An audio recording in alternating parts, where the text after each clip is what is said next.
St. Peter City Council member Brad DeVos describes himself as politically moderate. Elected in 2019, he says he's hardly a social justice warrior. We're a bunch of white people arguing over social justice issues.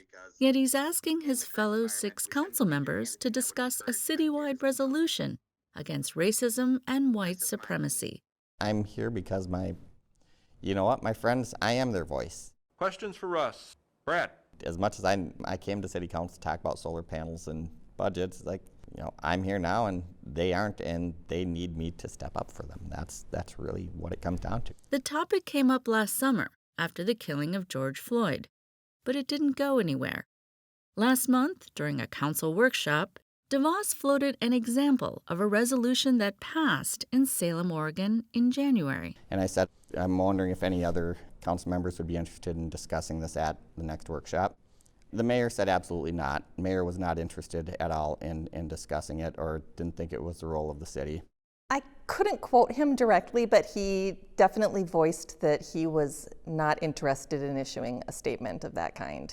Mayor Chuck Zeman did not respond to interview requests left on voicemail or made through the city manager.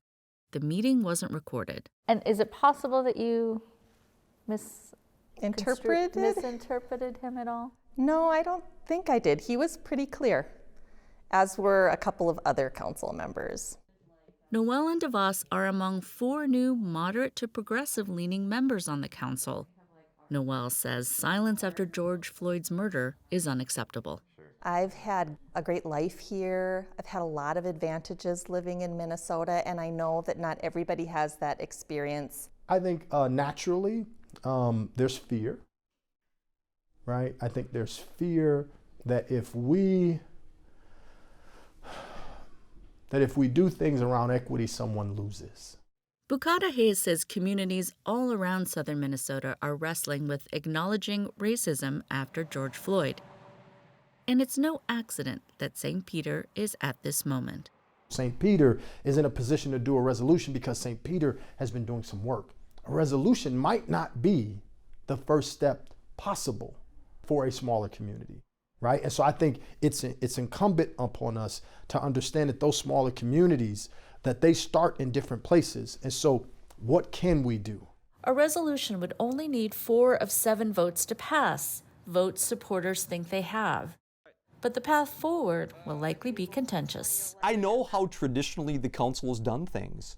And I can tell you very clearly that from my perspective, 23 years of perspective, that the councils that have been in place here in St. Peter have traditionally avoided declarative resolutions. Instead, the city has relied on a list of items of vital importance.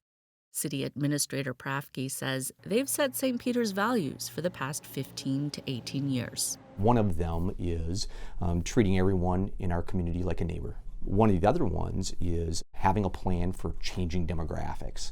Prafke says this list would be a reasonable place for this discussion.